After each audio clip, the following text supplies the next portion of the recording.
Today's episode of In the Trenches is brought to you by System 12 Guitar Method. Sign up today at ryanroxie.com. In the Trenches with Ryan Roxie. Hello, and welcome to another live stream episode of In the Trenches with Ryan Roxie. I am your host, Ryan Roxie. Man, I feel good today. You know why? Because we've had some crazy shows the last couple of weeks. We have.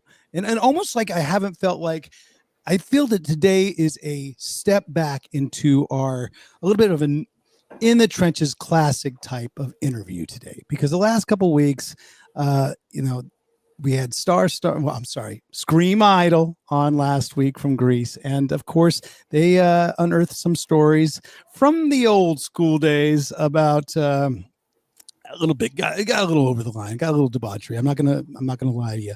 But the thing was, the stories today are gonna go over the line. At least they're just not gonna be about me, right? I'm okay with that. And then the week before, we had episode 77, but we are all about this episode. I believe it's number 80, isn't it, Vic? Man, we've been doing it. And if this is your first time watching In the Trenches, please hit that subscribe button right there. We want to see you at the Ryan Roxie official YouTube channel. That is where we have the live chat. If you're listening to us on Facebook Live, thank you very much, as well as Apple Podcast and Spotify and Stitcher and every single one of the audio ones. Get on over to the video because we would love to have you at our YouTube official channel, which is Ryan Roxie Official. Okay, you ready for it? Not every day do we have a New York Times best-selling author on the podcast, but today we do. And here to talk about the book, Nothin But a Good Time, The Uncensored History of the 80s Hard Rock Explosion, complete with umlauts over the O for good measure, so you know. Would you please welcome one of the co-authors of that book, as well as a fellow guitarist and a rock and roller, Rich Bienstock. Hello, Rich. Hey, Ryan, how you doing? Thanks for having me. Well, thank you very much for coming on. I know we have a little bit of a time constraint today, which is no problem because you got a busy life. We all got busy lives. I appreciate everybody in the chat taking some time out of their lives to come and support the podcast and support you and the new book. So right out of the gate, that's what I want to dive into, is this book that you and your co-author, Tom Bujor, put out earlier this year. Is that the two of you? Hold on. That's us, yeah. Okay. Plus dog. Now did the dog have anything to do with the book or the co-authoring? Does he get credit or no? In all honesty, the dog did most of the work, but no credit. You made the dog pay, didn't you? So anyhow, Rich, thank you very much for making it out. I didn't know when we first talked if you were going to be on the East Coast or the West Coast. It turns out you're neither. You are coming to us mountain time, right? So I am, yes. How are you finding the Rocky Mountain High of Colorado these last couple of years? You know, it's been great. I never thought of myself as a mountain man. New York born and raised, and moved out here from Brooklyn, but you know, it's working for me. That's good. That's good. And you got family life out there. I know that the new book that you have out, The Uncensored History of 80s Hard Rock Explosion, it encompasses interviews from a ton of bands. I think almost over 200. Is that right? Yeah. 200 interviews. So I know that your partner, Tom, he sort of covered a lot of the East Coast bands, or maybe, I don't know, did you split the states in half and you covered the West Coast and you covered more of the LA bands, or how did that whole work out? How did it work out sort of putting together that album, this collection of stories? Yeah, well, I think, you know, one thing that you kind of just hit on it, like we did wind up, I focused more on LA and the West Coast, and Tom focused more on the East Coast, but that wasn't really by any grand design. It kind of just worked out that way. And some of the bands we gravitated toward, you know, I sort of gravitate toward Motley Crue and Guns N' Roses and really just dove into that part of it, whereas he really likes White Lion and some of these other bands that came from the East Coast. So, and it's not to say it was that strict anyway. There's a lot of overlap in terms of what we did, but to sort of answer the question more broadly, there wasn't really this big sort of design at the beginning, like you're going to do this region or this band, I'm going to do this band in this region. It was kind of just like, when we decided to do this, we just were like, let's go out and get everyone we can, find everyone we can, worry about it later, how to deal with it. Right. Well, the idea, what spawned the idea? Was it, for one, I can imagine, because I've watched interviews of both of you guys. You both have guitars in the background. You have some right there. I do, yeah. Does it start with the love for the guitar right out of the gate? It does. I think, Tom and I, we've known each other about 25 years now, and we met each other at Guitar World magazine. So we're both guitarists, and we're both guys who played in bands for a lot of years and, did the whole trying to make it thing, doing it in New York. I played in bands that sound like some of the bands in this book. I've played shows with some of the guys in this book, prior to all of this. And Tom spent a lot of years on the road and doing that thing as well. So we both, a great picture of the two of you and Tracy. We had Tracy on about a month ago on the podcast. Go back to that Les Paul. I think that's an SG. That's both of you playing SGs. SG brothers, yeah. I love it. Was that at a show together that you guys were playing? Yeah, I did a gig with Tracy 4 or 5 years ago, and we actually did the whole first LA Guns record. It was like the anniversary of it or something. So, it was started, I was just going to come up and play a song or two, and then he was just like, hey, play the whole record. So, I've been listening to this stuff for 40 years, so it's just a matter of kind of going over some riffs and stuff, and we went up and if you don't watch out, you'll be in LA Guns. Hold on. you will be a former member of LA Guns before you know it. Trust me. I'm ready. I did it. I've done a whole gig. I just didn't play it with Tracy. I did it. Yeah. But that is a rite of passage to actually play in LA Guns. At least. And Tracy's great too. Like he can really play and shred it up, and like those songs are great songs. So no doubt. It was an honor to do it, So Tom and I are both guitarists by nature. And so we also both grew up loving this music. I mean, more than anything else, that's the reason we did this book. It wasn't like what story hasn't been told yet or what, niche or hole can we fill out there. It was just like, we love this music. And so at Guitar World, and especially we both started in the late 90s when you could not really even speak the name of a lot of the people in this book. Like these are guys that ruled Guitar World for many years and were on the cover every month.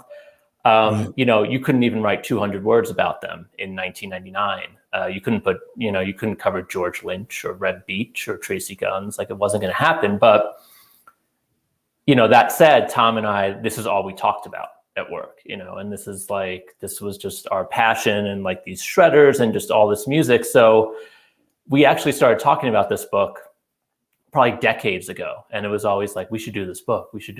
And we just never pulled the trigger. I think partly because we were sort of scared to. We were like, if we do this, like we are going to go down this rabbit hole and like never come back up because we know how much we love this stuff, and that's actually what happened. I mean, thankfully we did come back up, but it took a while.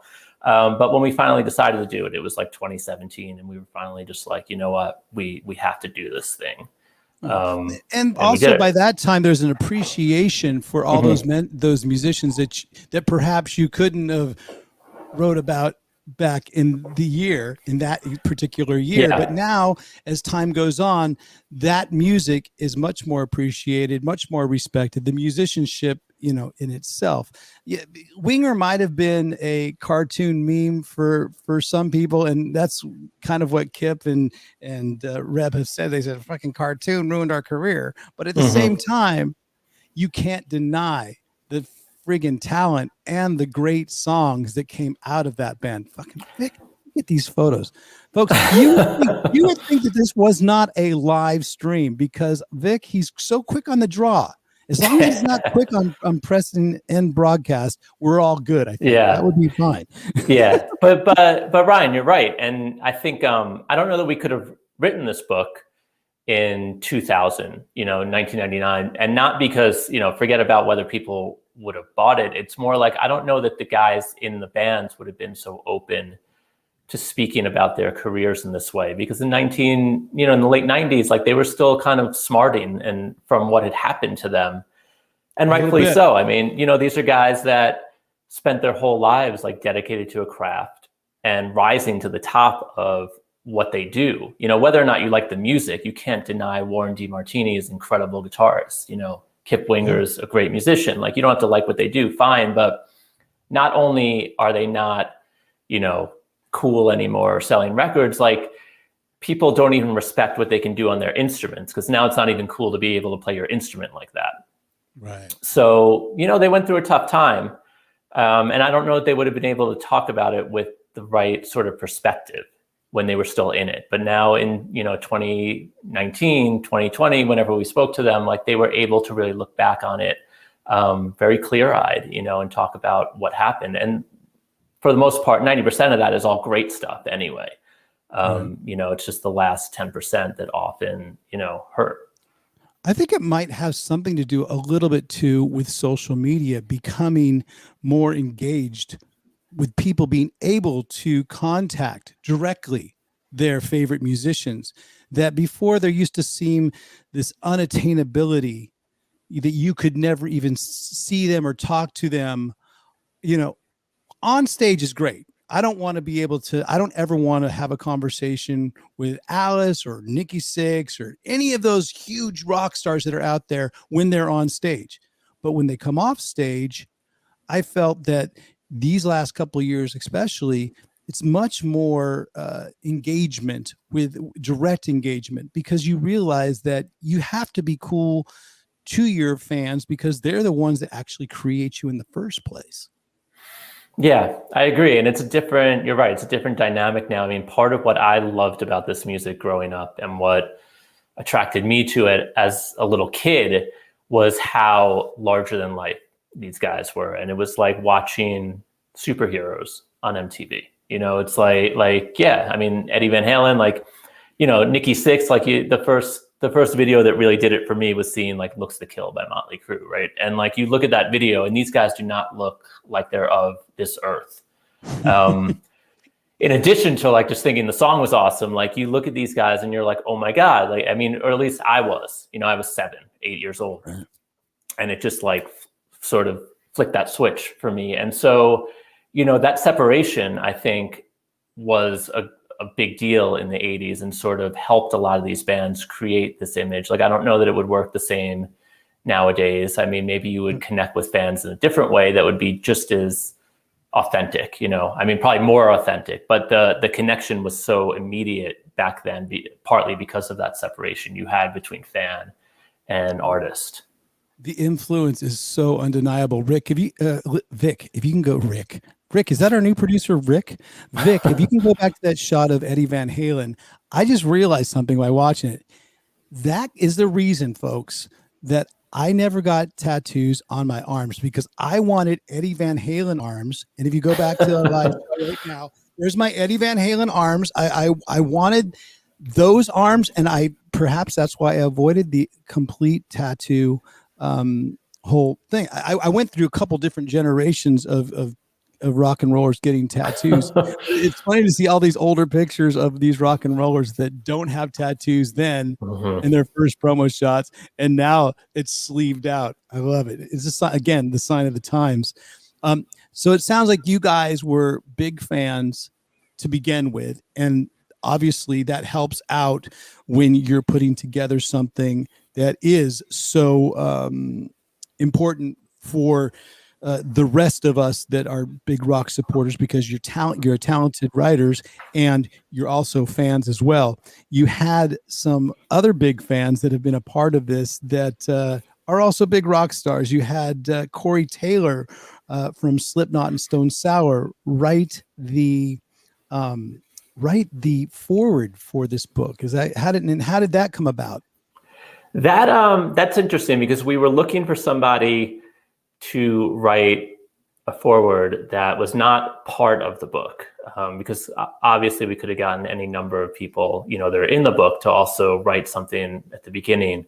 But we wanted a different perspective, and we wanted to also, and it came pretty early on. We were like, we should get someone more modern and who's not in this world, but who can also show how this music influenced them to then go and do what they do, which might be something completely different.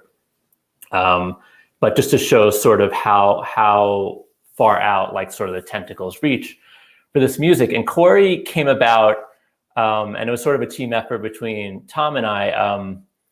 I sort of thought about Corey, like one day I was just like, Corey Taylor. And the thing that sort of sparked it was I've interviewed Corey a lot over the years and other guys in Slipknot, and I knew that they liked this music and that they grew up on it to some extent.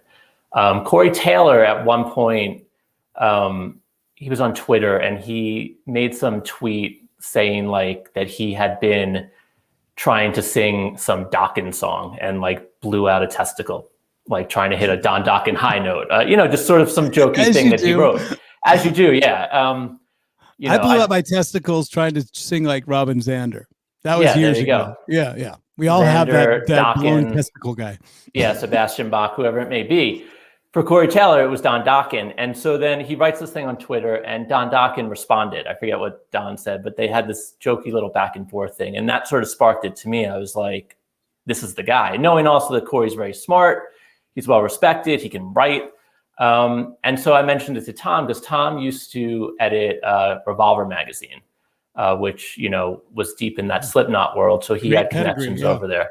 Yeah. So I was like, we should get Corey Taylor, and Tom reached out to management. We sent Corey like a very early manuscript of the book. He read the whole book and he was like, I'm in. And, what he wrote pretty much went into the book verbatim. Like he just, spit out this sort of intro that really captured, I think, what a lot of us felt being kids in the 80s. Right. Well, I had heard once that Corey Taylor had said something on a podcast about a band I was in called Electric Angels. And he really liked that album, and he said some really kind words about it. And I've never been able to get in touch with him and thank him. So maybe my contacts through you and Tom will get, Corey on this podcast, and I can thank him personally, because I know that he is sort of a glam metal fanatic. And it's one of those things where Electric Angels, I never really thought of ourselves as glam metal, but the bottom line is, whether you want to say hair metal, glam metal, it's not always looked on with positive connotations.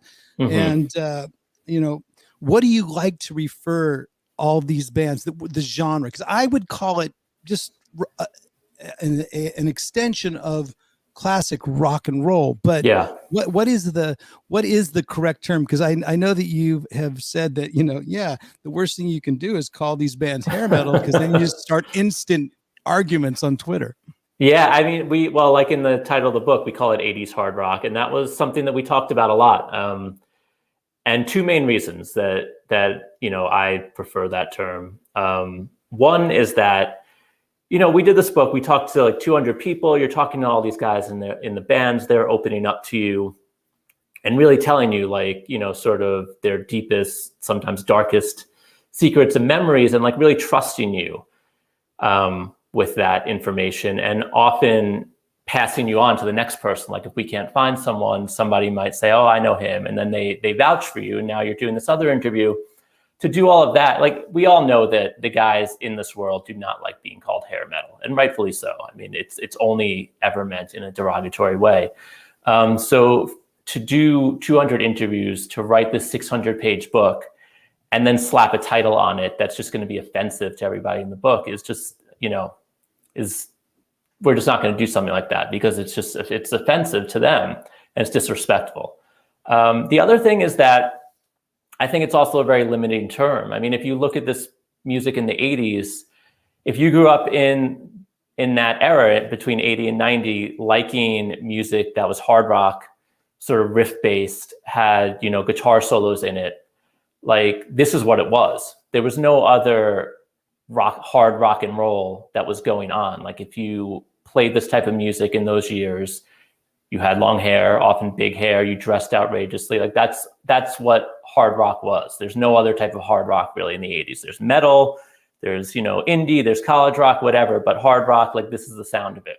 So to call it hair metal or glam metal or whatever, like is very sort of, you're kind of narrowing and You're diminishing what it is. Yeah, like because it was so massive that it's actually just, it's hard rock and roll, and like that encompasses everything that happened in that decade. Well, along with Corey Taylor writing the foreword, you had some praise as well from some of those bands. And Vic during this barrage of photos that Vic has been putting up, I saw a picture of Poison. And one of the coolest reviews that I was reading about it is a backstage pass to the wildest and loudest party in rock history. You'll feel like you were right there with us. That is Brett Michaels of Poison. And that would be a good cue for Vic to put up that Poison picture. Wow, there you go, man. Love it. Vic just shakes his head like, what is it? I'm not right timing, too fast for you. But yeah, I mean, I love also the fact that you give some bands well-deserved credit for opening this MTV door, because you call it 80s rock explosion. And what did really open the door? And one of the bands you point to is Quiet Riot, which I really find, again, with Vic putting up that right when I say it, that is quick, Vic. I must say, give you lots of props. You made up for everything you messed up on last night. I love it. But Rich Bienstock, tell us about Quiet Riot and what your feelings are of how they did sort of open and pave the way for this 80s hard rock explosion. Yeah, I mean, Quiet Riot is, and it's funny because I talked to Vic about this a little bit yesterday. They're one of those bands. I mean, I had that record, Metal Health. We all did. We all saw Come On Feel the Noise on MTV. That really was the thing that sort of opened this up to sort of the larger mainstream world, and people all over the country that weren't just, in LA or on the coast. Quiet Riot, they petered out pretty quickly after that. And so they didn't really even sort of reap the rewards of the rest of the 80s. And because of that, I don't think that they're remembered in the same way as some of these bands. But what surprised me about doing this book is how much space they take up in the book. Because actually, once you start getting into the story, and they're really important to the whole story, and other guys start talking about them and how important it was to them and their bands and their career. Beyond that, I've been surprised doing these interviews how much people want to talk about Quiet Riot, because I didn't see them on that same level. I was like, oh, everyone's just going to want to talk about Motley and Guns N' Roses and Poison and all that stuff. People want to talk about Quiet Riot. Like, people love that record, and it really impacted a lot of people. And, what it was about that is like, yeah, Come On Feel the Noise really was the first, quote unquote, hair metal, whatever you want to call it, video to get major play on MTV. And from there, we go to Twisted Sister, and we go to Motley Crue, and we go to all this stuff. And some of the guys in the book, I think maybe Ricky Rocket from Poison, and maybe the guys in Twisted Sister too, are like, Quiet Riot kicked down that door, and then we all walked through. But they were the ones that did it. And they did it after 10 years of really toiling in various states of obscurity. Well, huge props out to Quiet Riot. And I guess you would have to give Slade some credit as well, which is always, because the biggest songs were some great Slade songs. And I mean, that actually is a great paying homage to a true glam rock band. Yeah. Making it your own, opening the door for everybody else. And then years later, you get to write the book that, has umlauts over the O. And obviously a paying homage to Motley Crue as well. Sure, yeah. You mentioned also in the introduction of the book that what a thrill it was, not just to be part of this scene or must be to be in the band, but what it was like to be an audience member at some of these shows. So my question to you is, what were some of the most memorable shows that you went to back in those days? Because you might be a little bit more of the new school. I don't see as much salt and pepper in your beard as you see in mine. All right. I'm just telling you that right out. Well, look, I would say this. I mean, I didn't actually, start going to shows until right at the end of the 80s. So I miss, I've sort of watching it through the lens of MTV and through Hit Parader and Circus and RIP and, faces in all these magazines, you know, that I've just sort of just devoured like voraciously. But, you know, I mean, the first like big arena show I went to that was in this world was Motley Crue. And it was a Dr. Feelgood tour. Dr. Feelgood, okay. Yeah. Yep. You know, December 11th, 1989. I remember that because it was Nikki Sixx's birthday. You know, Warrant opened. And then the next thing I saw was Poison, Flesh and Blood, and Warrant opened. So I just kept seeing Warrant at that time too. But, you know, it was everything that I imagined it would be. It would be. You know, it was the big arena thing, and like Tommy Lee for his drum solo is up. He's, you know, the drum. It wasn't the spinning drum set, but it was the one that just went around the top of the arena. I think he did a medley of Alice of AC/DC songs and some John Bonham songs. I remember that tour. I don't know if I saw that. Yeah. Maybe I did see that tour. My first Motley Crue show, 1983, Keystone Berkeley. I think I talk about it almost too much on this podcast, but it was like 70 people at a small club. But that's probably better, yeah. Well, I definitely remember going to see Girls, Girls, Girls tour as well at the LA Forum. Mm-hmm.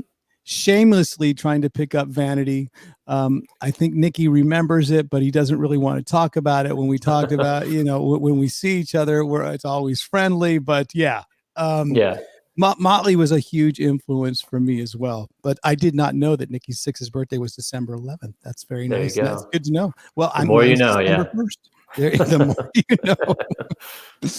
Well, as far as promoting the book, because you put it out, obviously, and you were making it years before, but as things happen in this year, in these last couple of years, year and a half, everything to promote a book, the book tour has sort of gone the way of the music tour.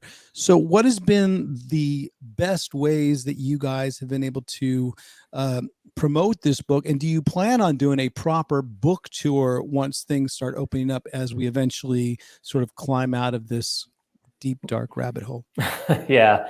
Well, as far as doing an actual book tour, we do plan on it, and plans initially for this rollout were going to be, I mean, it's going to be great. Like we were going to do a bunch of stuff in LA and maybe get some bands to play that are in the book. Like we had some big ideas. And, you know, unfortunately they didn't wind up happening. You know, right before this book, I don't know if you're friendly with Mark Weiss at all. Yeah, photography, definitely. Yeah. Every single time we play Jersey, I will see Mark. There you go. Yeah. Somewhere snapping shots. Yeah. And I just have to get into Nita's frame in order to get into some of this. I hear you. Yeah. No, Mike's taking some great shots of me. Yeah. But so I just, right before this book came out, I wrote Mark's book with him. Yeah. The Decade That Rocked, his photo book. And there was, you know, we were going to do some big party for that. I think maybe at like the Rainbow or the Whiskey or something, like, you know, all this stuff winds up not happening. But as far as our book, like, it came out in March, and in this following March, we're putting out the paperback. So the hope is to do something big around that and do the book tour and the party and all the things that we weren't able to do the first time. There's also, it's been optioned for a documentary series, which we're talking about. So the hope for that as well is, like, you know, to do something big around that when that finally happens. Well, you're no stranger to that. We're going to talk about that in a little bit right after the commercial break. But if you could put, Vic, that order form right up right now, because my whole intent is if people can't see you immediately on the book tour, they can go right now, as you can see, Amazon, Barnes and Nobles, all the Barnes and Noble, all the usual suspects of where you would get your book, and you can get the audio book as well. Did you have any choice of who would speak the audiobook? Because I listened to a little sample of it. It wasn't any familiar rock star that I recognized. Who was it that did that? Yeah, it's actually just a professional, voice actor. But we did. We had, there were auditions, and so we auditioned all these different voice actors. And Tom and I do the intro. Actually, we read the intro ourselves, but. That was an interesting thing too, because you had these very often very serious, people reading this insane dialogue from these guys, you know, so it was a trip. Like, and so the people that we picked were at least, and, you know, often they don't know how to pronounce the names of the bands or like the people. And so we picked the people that really sort of nailed it the best, but these are just professional, you know, I listened actors. to the intro because that's what's on Amazon. So it was good that I listened to you guys hyping your own book, because I thought it sounded good. And that's what got me interested in it. Just so you know, folks, full disclosure, I do not have the book, but our producer, Vic, he ordered it and has been reading it for the last couple weeks. And he was full of stories. Like he was able to get it through Amazon in a very quick amount of time because coming to the States, I'm all the way up here in Sweden. It took a little bit longer, but I'm going to get either Vic's copy or I'm going to get a copy when I get back out on the States when we start touring. Fingers crossed, hopefully in September, October with Alice. And maybe we will cross paths on your book tour for Nothing But a Good Time. We are here with Rich Bienstock. We have reached that halfway point where we are going to go to a quick commercial break right now. This is from our good friends over at Beyerdynamic that's powering our voices and powering our ears right now. Vic, would you please run that? And we'll come back with part 2. Yeah. Hello, folks. Roxie here. Hope you're enjoying the podcast so far. I'm very excited today to announce our newest sponsor, Beyerdynamic. They produce some of the industry's very best quality microphones and headphones, and that's why they're the perfect fit right here in the trenches. You're hearing my voice today through the great TG V70 microphone. This mic is perfect for any home studio, plus I get to use it on stage. I have paired the mic with the legendary Beyerdynamic studio headphones, and they're called the DT770 Pros. These are amazing for analytical listening, truly the most authentic sound experience I've ever had. So whether it's listening to a podcast or one of your favorite albums, I definitely recommend these. Treat yourself right with Beyerdynamic gear, the gold standard in high fidelity. Now, let's get back to the podcast. And there you go. It happens that quickly. We are here with Rich Bienstock, folks. Welcome to In the Trenches. If you are just tuning in right now, do us a huge favor and hit that subscribe button that Vic, our producer, will put up. And maybe he'll put it up. Maybe he won't. Oh, my goodness. There it is. And he's got animation and everything like that. We really appreciate your support. And like I said in the beginning, one hand washing the other, both hands washing the feet. That's what we try to do here at the podcast, because we want your book to be as successful as it can be, because that will just perpetuate us being able to stay employed, for one, and keep this whole touring cycle going. And what we like to do, usually we do it in the front, but I wanted to get the book out, which is, I wanted to get the whole hype on the book, which is Nothing But a Good Time, the Uncensored History of 80s Hard Rock Explosion, written by our guest here today, co-authored by Rich Bienstock and his writing partner, Tom Bojur. Did I get that right? Bojur. Soft J, yeah. There's no accent. I need umlauts and accents to get it over, but there it is. And then the dog's name that never got credit, that did most of the work. Jeez, now I'm blanking. The dog's gonna be so mad. Yeah. Jeez. All right. Well, let's just say it was Fido. Dino. I was very close. Dino the Chug. Yeah. There you go. Dino the Chug. I love it. Well, let's start with a little bit of Vic. Let's go back to Get Forward, because I'd like to find a little bit about going back, getting forward, find a little bit more about Rich. Let's do it.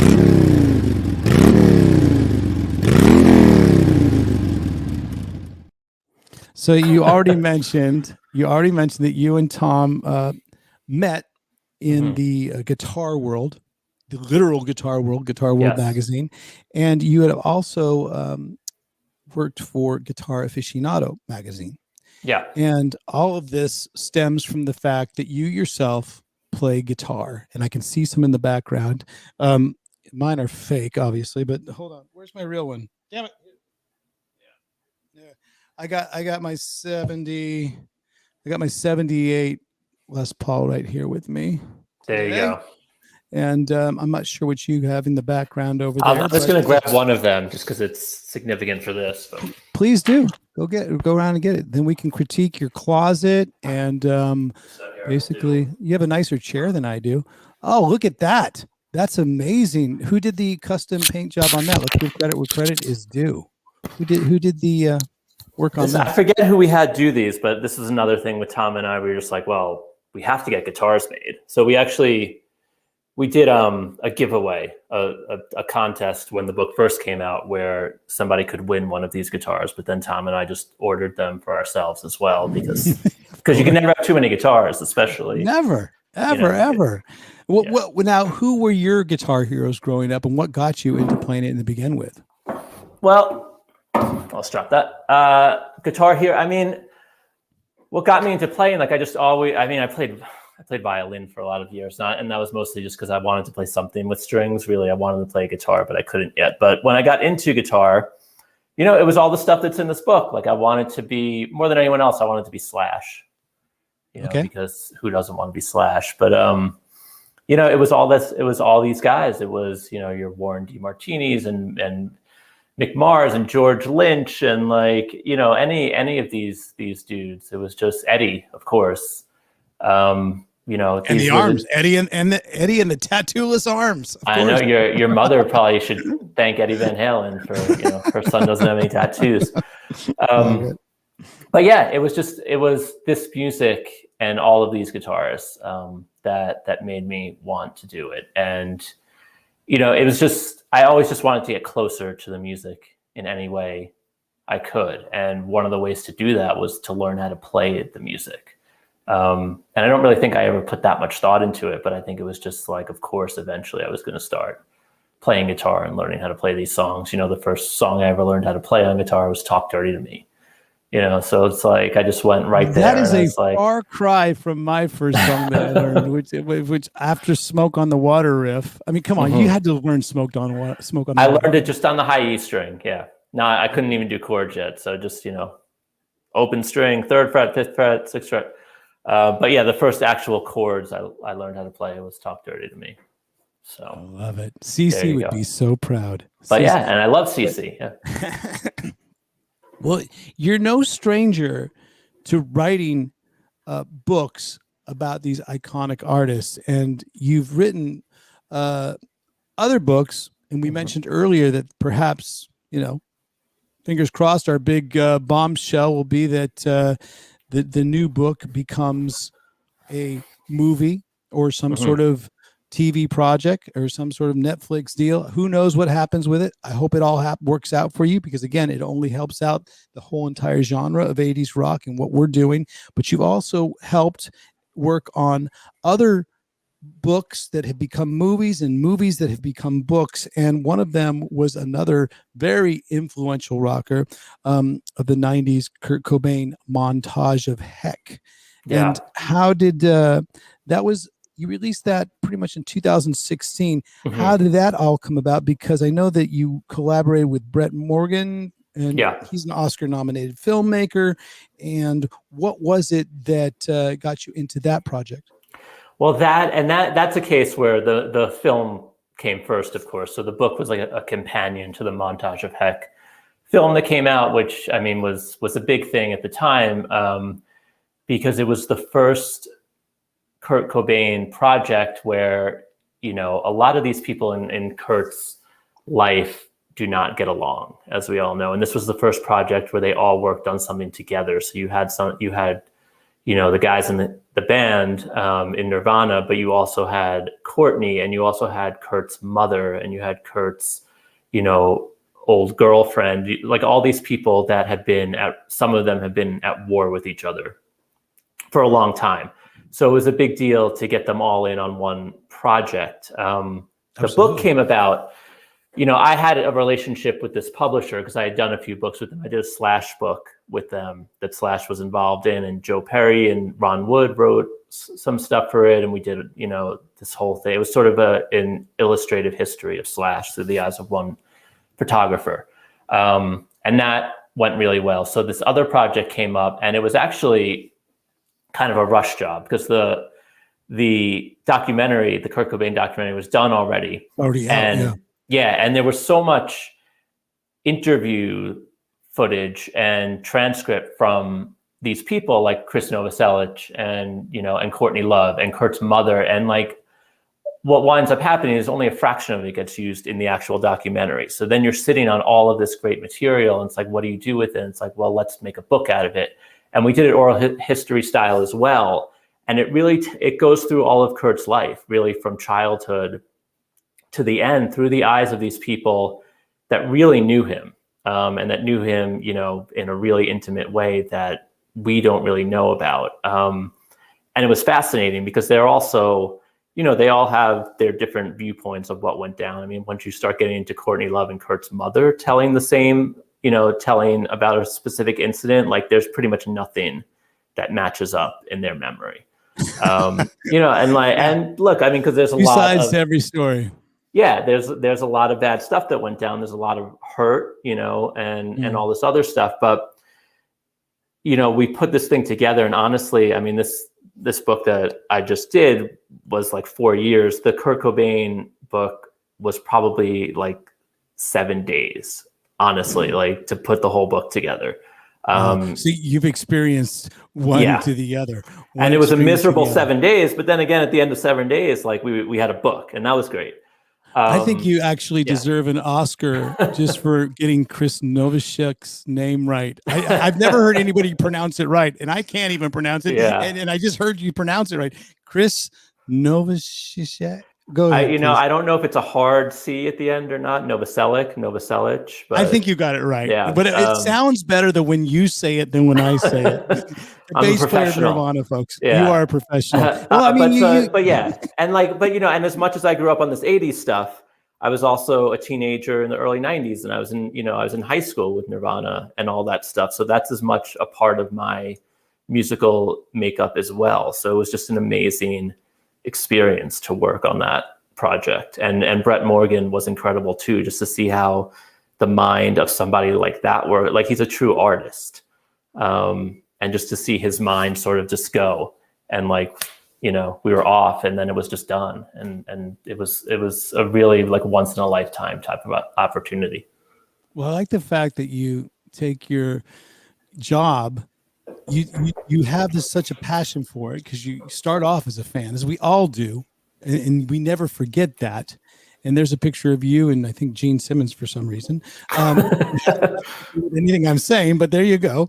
The thing is, you take all your passion into your work, you put it into it, and that's sort of where we're at with our group that we have here over at the In the Trenches group, because we have a thing called Fan of the Week that we do every single week. And it's someone that's very passionate, that's put some work into promoting our podcast, promoting you on the podcast, Rich Bienstock, so that more people could see it and view it. And this week we'd like to give credit to our Fan of the Week. And she did it by playing guitar riffs and just showing week in and week out what a strong supporter of the Roxie Guitar Army she is. Would you please welcome this week's Fan of the Week, Officer Burkholder. Vic, hit it, baby. And he's trying to do it.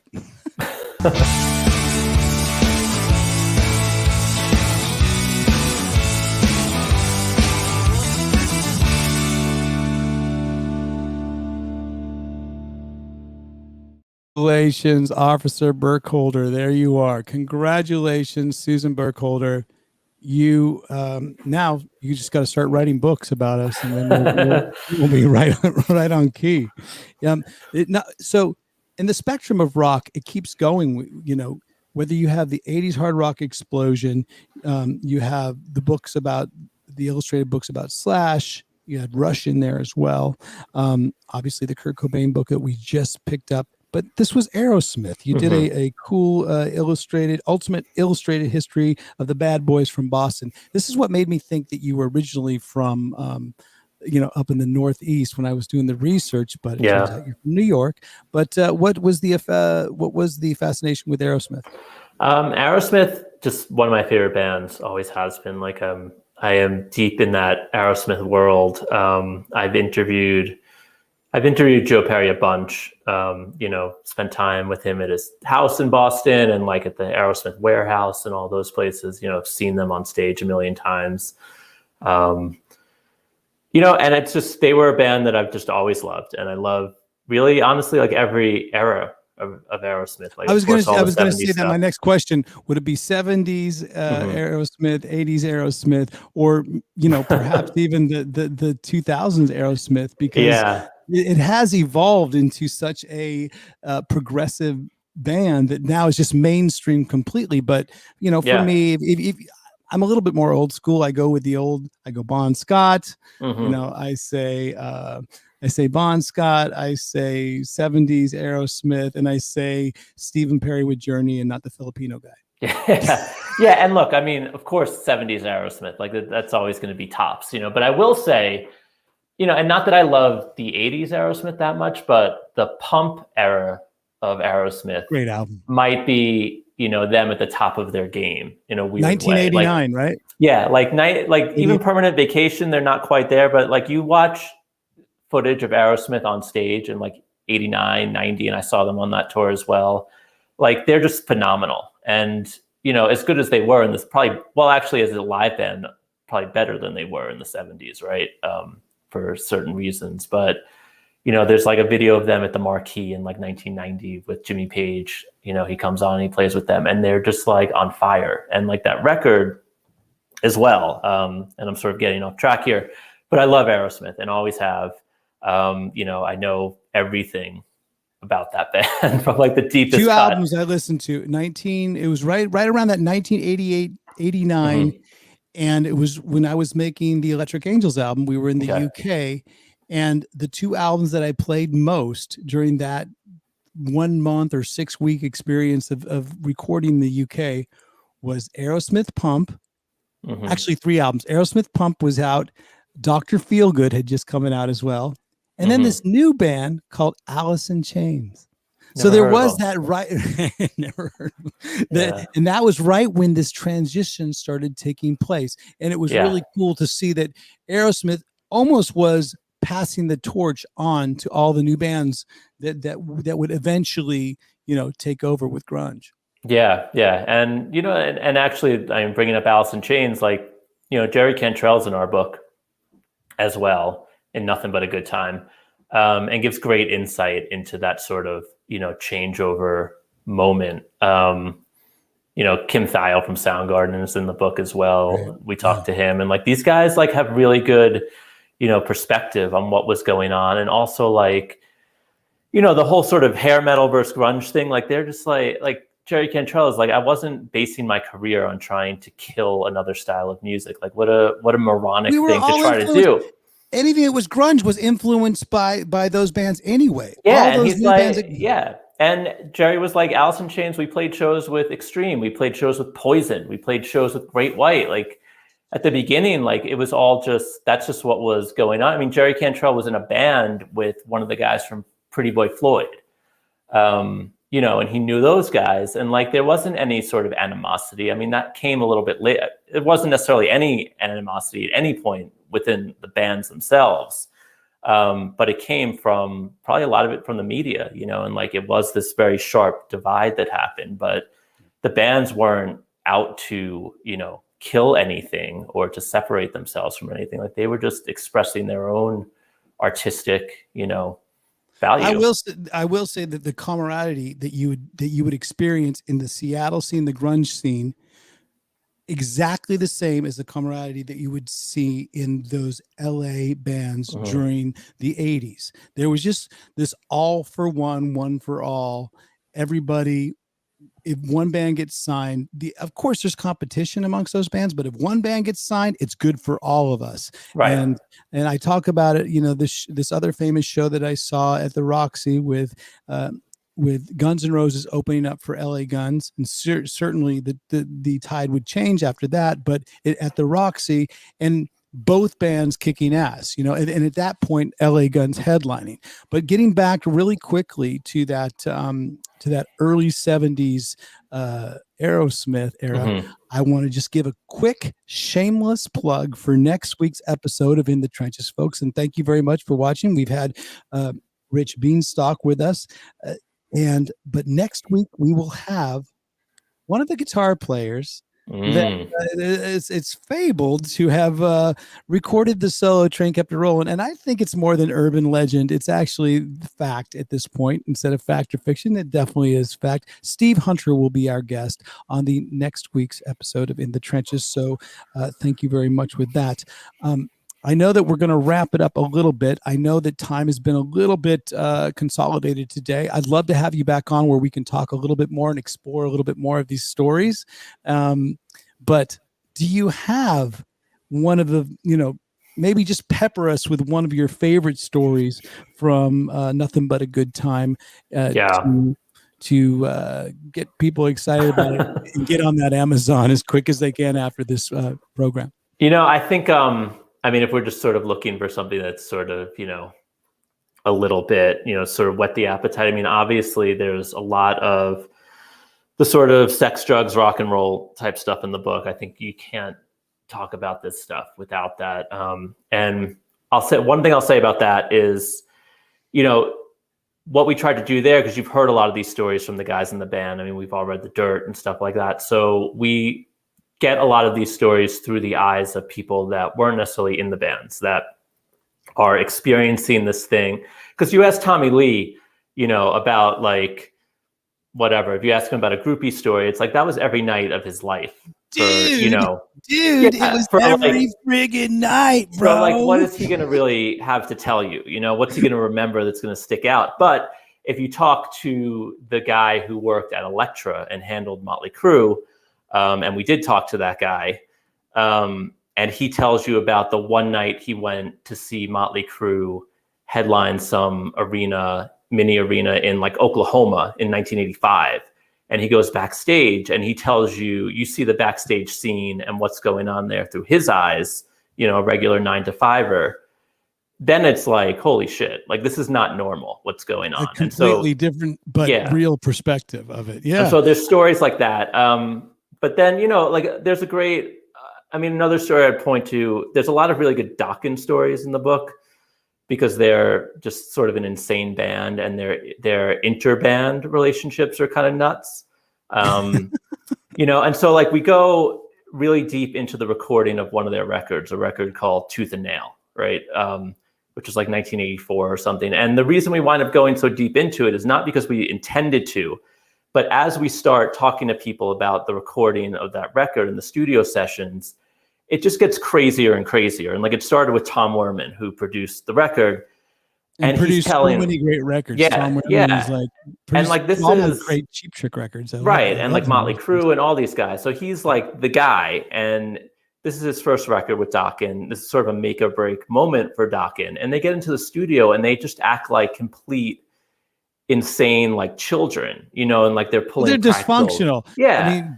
George and Don were dysfunctional from the get-go, but that they were the classic guitar player singer type relationship that you've known to friction thing. Yeah. But the story sort of exemplifies like this is a big moment for them. They have their big producer, it's their first record on Elektra Records, and they just kind of fuck it all up. Like they're playing like practical jokes on each other. They're riling up George Lynch to the point where he wants to fight Tom Werman. And it's just like, what do you guys do? And we get really specific into what happened. And if you read the book, it's a really funny story, but I love it. Yeah. But it's just like, it's a great story because it's funny, on the surface, but then it's also like showing like what is going on here, where these guys are taking their moment where they could potentially go for the gold and they're just acting like insane children, and like, it sort of works out in the end. Like they do okay, but maybe they could have done better had they actually taken it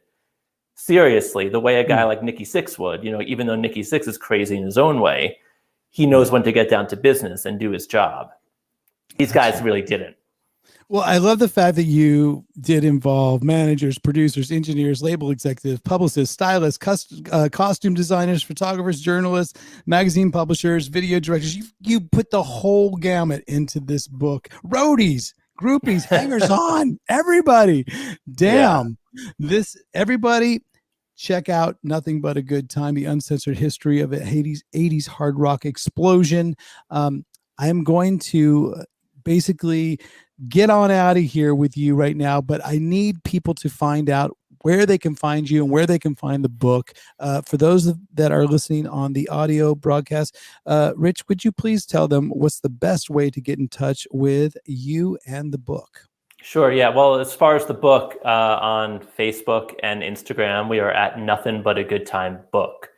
And there's a lot of updates there. There's excerpts from the book. We've done contests, things like that. So it's kind of a fun place to go to find out more about it. Certainly, if you want to purchase the book, go to Amazon, go to Barnes & Noble, go to your local indie bookseller, and they should have it or be able to get it for you. But it's out there everywhere. I love it. So that is heading out to the highway. I will leave the interview with The One That Got Away, only because I love the animation so much, but I think you'll like the story that involves into it as well. Vic, you want to run that anime?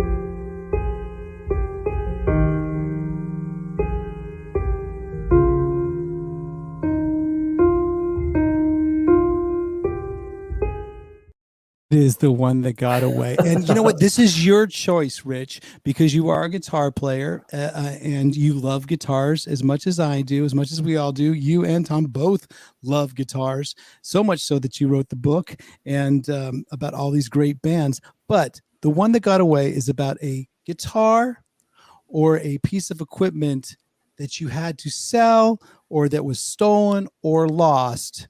Did that ever happen? Or you can choose, is there an interview that you haven't done yet that has gotten away from you? And is there an interview that you wish you can have that perhaps got away? Well, I mean, quickly on the gear side of things, and I'll keep it sort of 80s here.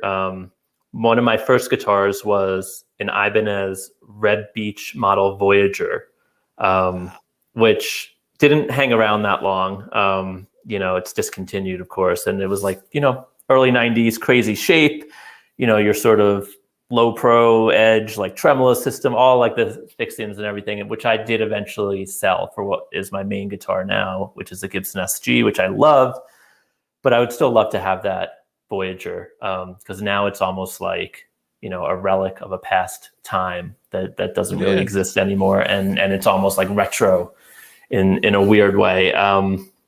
But I don't lose sleep over it. As far as interviews, I'd probably say Eddie Van Halen. From all those years of Guitar World, he was like the one guy that I just never interviewed. Like he didn't, by that time, he wasn't doing as many interviews. And like I've gotten the opportunity, I've interviewed David Lee Roth a bunch, and I love David Lee Roth. If I had to choose, he'd probably actually be the guy from Van Halen that I would want to interview. So I've been fortunate there, and I've talked to Michael Anthony. But Eddie, it just never happened. Oddly enough, we did something in Guitar World where we needed him this past year, in 2020, and this was before anyone knew really how sick he was. Right. And his wife, Janie, did provide a quote from him. Which was probably the last, sort of public kind of thing that he ever commented on, but it was just an email quote. But, I never had the opportunity to sit down and have like a full interview with him. And that would have been great. Coincidentally enough, he's one of my guitar heroes that I haven't met. I've been lucky enough and fortunate enough to meet as many, but someday both of us will meet him. Someday, somewhere in some different plane or reality. But that's for a whole nother podcast, Rich. Bienstock has been our guest, author of, the book, Nothin But a Good Time, the uncensored history of the 80s hard rock explosion. That's Rich Bienstock and Tom Bujor that have written this book that you will all go out and check out. It's been great having you on. Thank you very much, Rich. And congratulations to Susan Burkholder for being our fan of the week. And you know what? Steve Hunter, guitarist for Alice Cooper and so many more bands. We're going to dive all into that on next week's In the Trenches. Rich, let's have you back sometime when we have more stories to tell. Maybe you're on your book tour. We're on a regular music tour, but it's been a pleasure having you. Everybody hanging out in the chat. Hold on one second. Rich, is there anything else you'd like to say to our folks right now? No, I mean, I would just say to you, I would say thank you for having me. It's been a pleasure, and hopefully I can come back with my co-author, and we can do this again. Definitely, Rich. Thank you, everybody. Vic, thank you for putting all together all that great production, all those great pictures. Everybody in there, start promoting this, start getting the word out there. And until next time, Ryan Roxie from In the Trenches, enjoy the ride. See ya.